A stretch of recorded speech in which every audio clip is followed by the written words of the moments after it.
Students at William E. Grady Career and Technical Education High School rallied against Mayor Bloomberg on Wednesday alongside Shore Parkway in efforts to save their school from being closed down. Policy is something that is not working.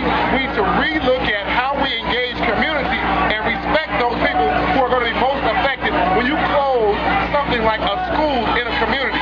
That's very traumatic. The numbers show that Renaissance 2010 is failing. They are not getting the funding they need. There's a lot of problems. So we are here today again in Alliance to talk about the fact that we are not going to stand for it and we're not going to take it anymore. If the DOE and the mayor see that closing schools is not helping the problem, shouldn't they try another approach? Yeah. Since the year 2000, DOE has closed 34 high schools serving 65,000 students. Dropout rates at the schools average 25% compared to the city's 16% citywide.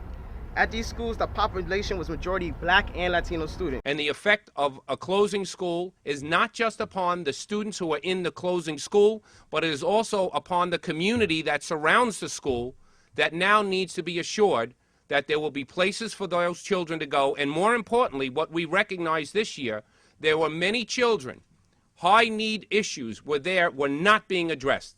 And if you're going to close a school, first and foremost, you should make sure that you were doing right by that school, that you had the services for those who had difficult issues. That if you have a spike in a school of a large percentage of English language learners, that you make sure you bring in programs to help that school. And that if you have a high percentage spike of special needs children inside of a school, that you make sure the experts are there. But more importantly, as we move forward, we saw nothing in those impact statements that will help those schools as they slowly phase out. But the new schools, if the same children are there, all we're doing is closing one and opening another. We must put the services and the proper supports where the children are. And that's why we are here today, and that's what we are filing suit. From all across the country, talk about what kind of impact this is having in New York City.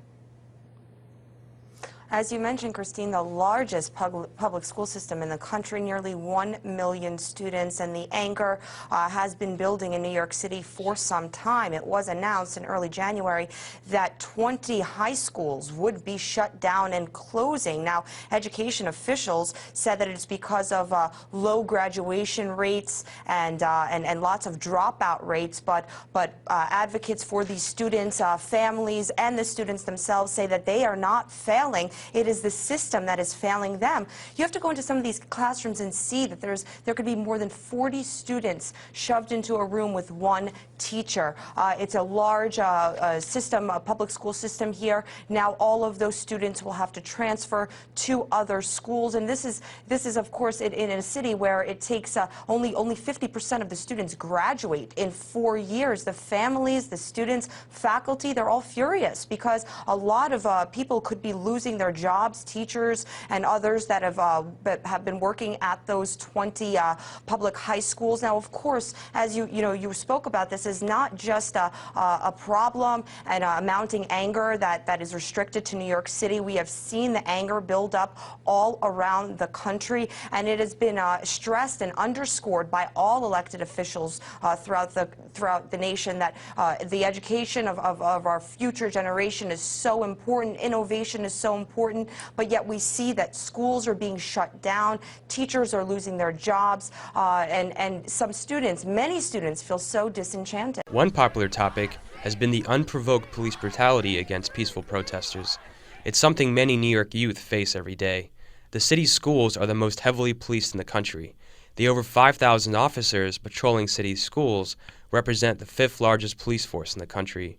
Umipig says through discussion, her students overcame their fears and participated in Occupy Wall Street's anti-police brutality rally on October 18th.